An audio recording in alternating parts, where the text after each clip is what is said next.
la parola.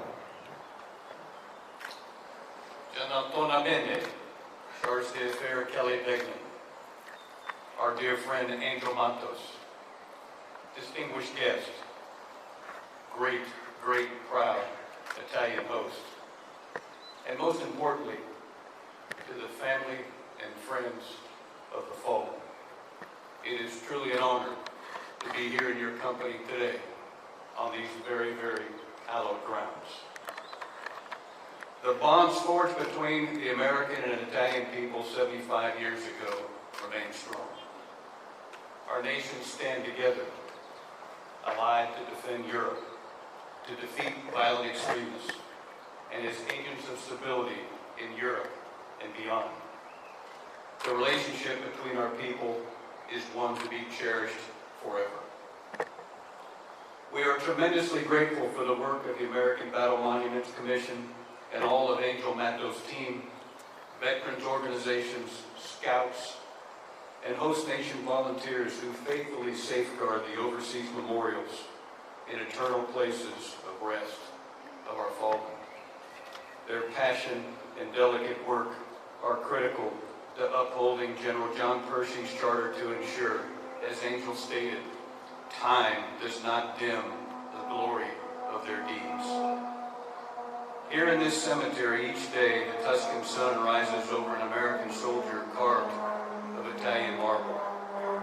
This soldier silently stands watch over the 4,398 resting here in honored glory, and the 1,409 missing who rest at sea or in unmarked graves. On this day across planet Earth, people pause to reflect and honor those who gave their lives in service of our nation. They were forever ripped from the fabric of their communities and are loved, mourned, and missed. Their camaraderie, courage, and grit transcend time and space. Their actions over the last 242 years strengthen our resolve and continue to inspire selfless acts of bravery in our warriors today.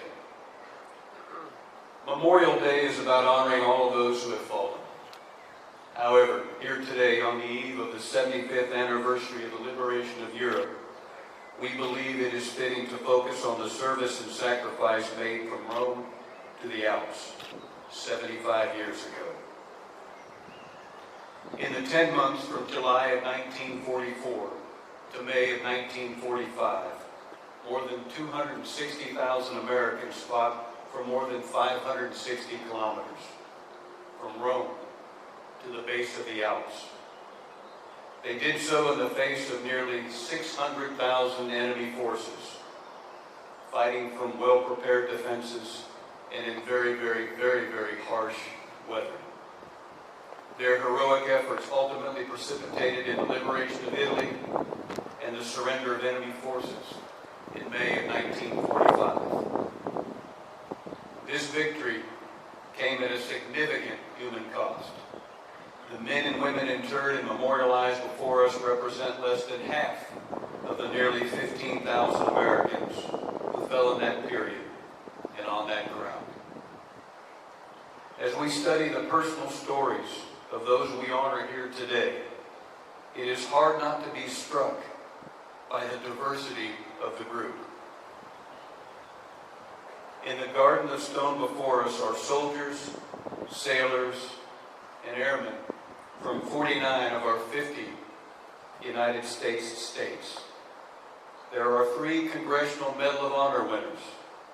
There are men and women from small towns and large, sons, daughters, and yes, 6 sets of brothers, all united by an unwavering devotion to one another, duty to the nation they loved, and the cause of liberty.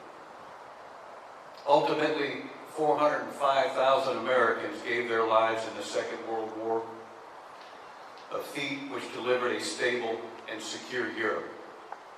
After the war, Lieutenant General Mark Clark, commander of the army that fought here, remarked, "If ever proof were needed that we fought for a cause and not conquest, it could be found in these cemeteries, Here was our only conquest.